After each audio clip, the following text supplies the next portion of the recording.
I am Adonica McAllister, and my capstone presentation is on the impact of the Family Justice Center model on the administration of justice. This is something that's very important to me as a professional working in the domestic violence field. And so this research has been a huge part of my daily life.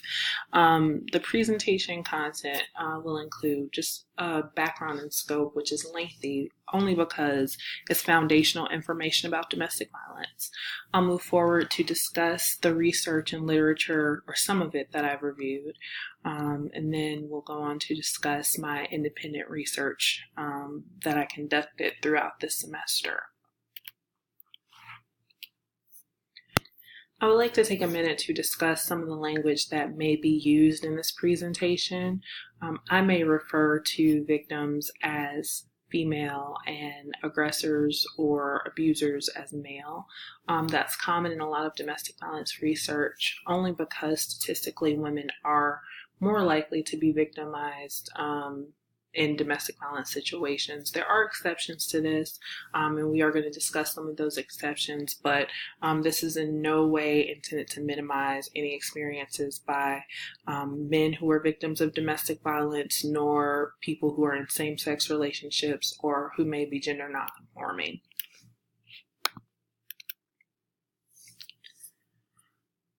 I'd like to discuss the background and kind of define what domestic violence is, only because it's the foundation on which all of the rest of the research may rest.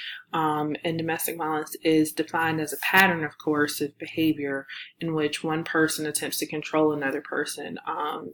This can occur in a number of different ways, including physical violence, sexual violence, economic violence, emotional, verbal, psychological, and then there's also spiritual abuse that occurs in many of these situations.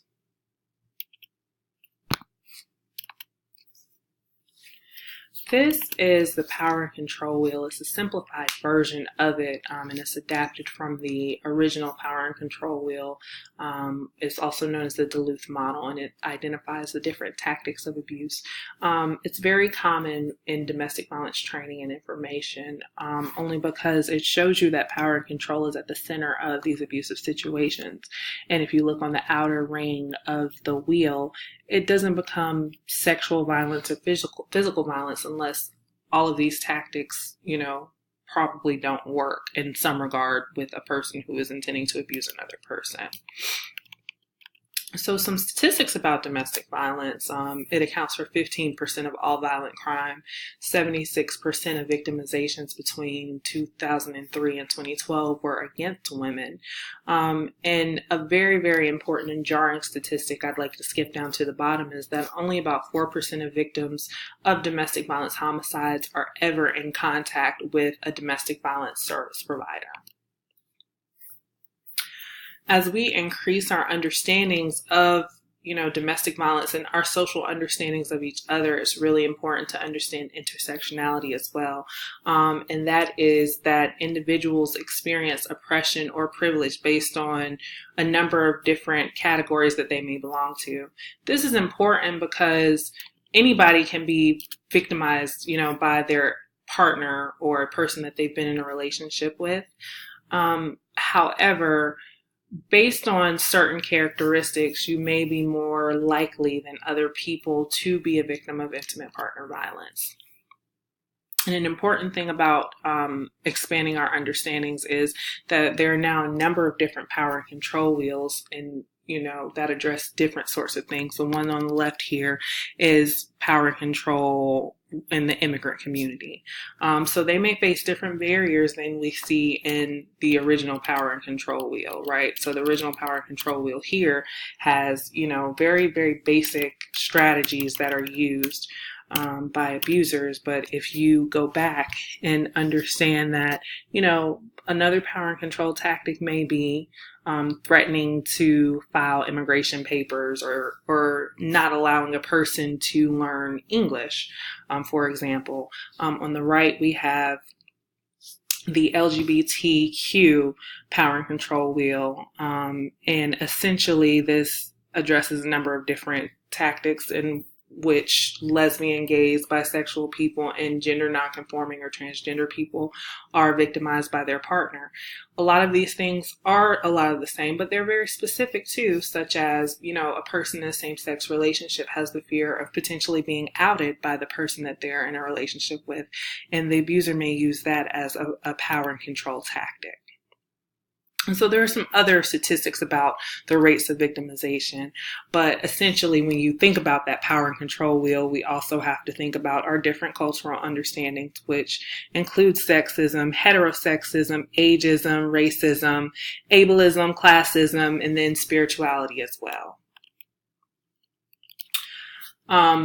The Family Justice Center initiative, and I'll skip through this, is essentially about the co-location of a multidisciplinary team of professionals who work together under one roof to provide coordinated services to victims of domestic violence.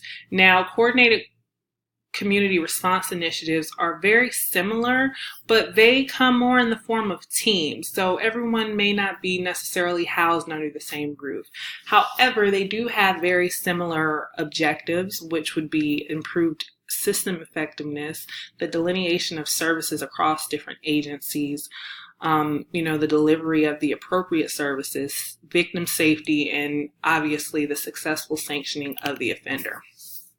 The main differences, and something that the Family Justice Center Alliance and the folks involved in the development of Family Justice Centers have, they emphasize that it is so essential to incorporate law enforcement and prosecution within the Family Justice Center model. So not just as a partner in the community, but under the same roof.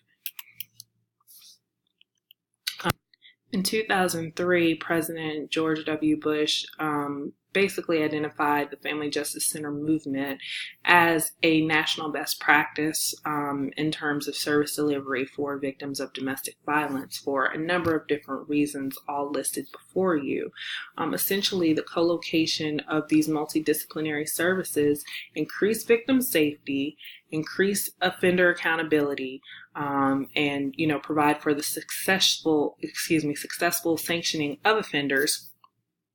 And it also increases how we're able to address diverse communities and how we're able to communicate with one another as service providers.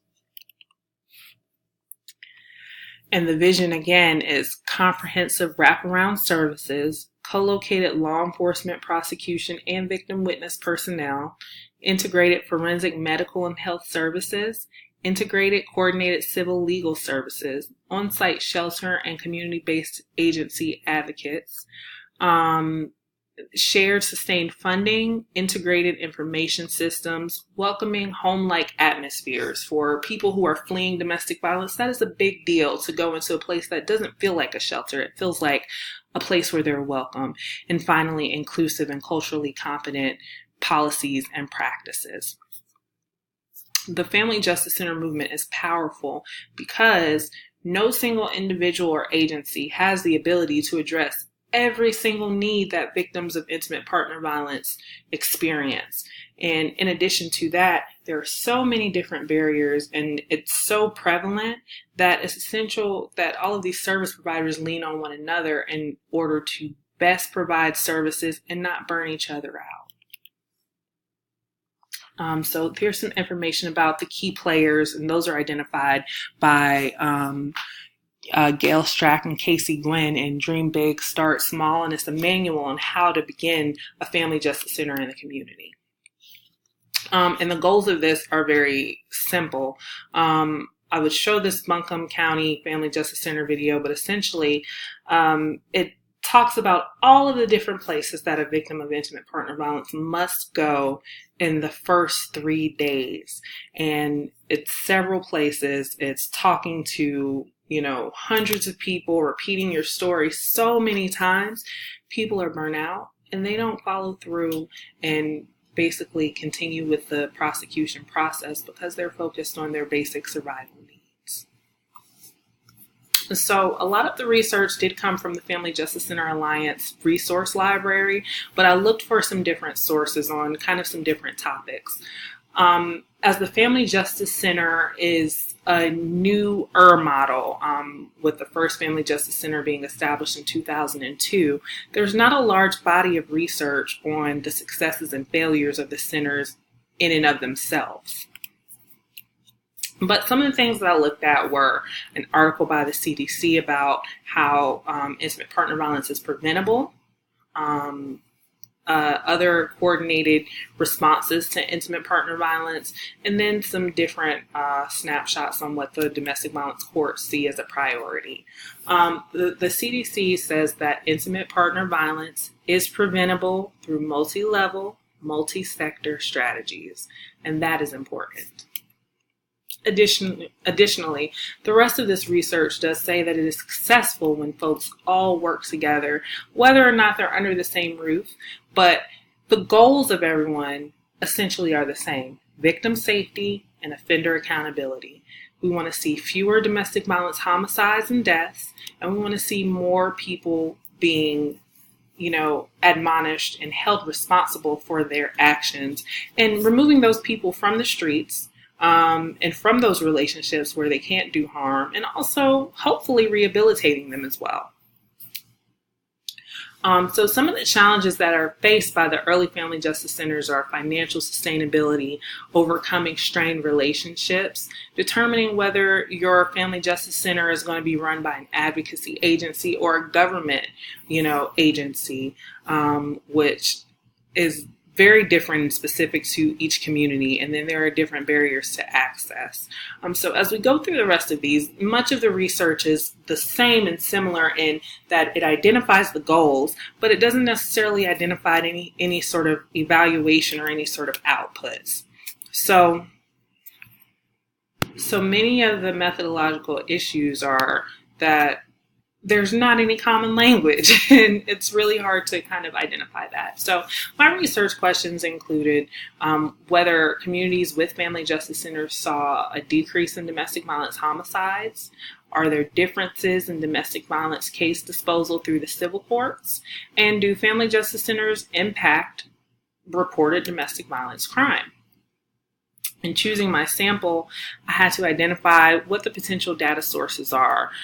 There are plenty of statistics and numbers that are available online, but some of them are not accurate, and it's very challenging when different communities have different definitions and numbers and agencies responsible for collecting data.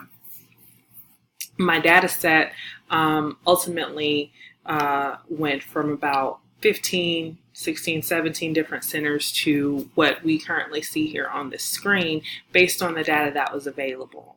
And so the homicide data was collected 5 years prior to Family Justice Center's opening and 5 years after the opening. The court data was much of the same in terms of those years for each community. And then the hypothesis essentially is that if successful, communities with family justice centers will see a decrease in homicides. If successful, communities with family justice centers will see a decrease in voluntary dismissals of court actions by victims. My findings were challenging because of inconsistencies in the language that service providers use and the different data sources. However, there was some good information. Some communities did see an immediate reduction in domestic violence homicides. Some communities saw 0 domestic violence homicides after the opening of their centers. And some of those numbers go up and down. Same with court data.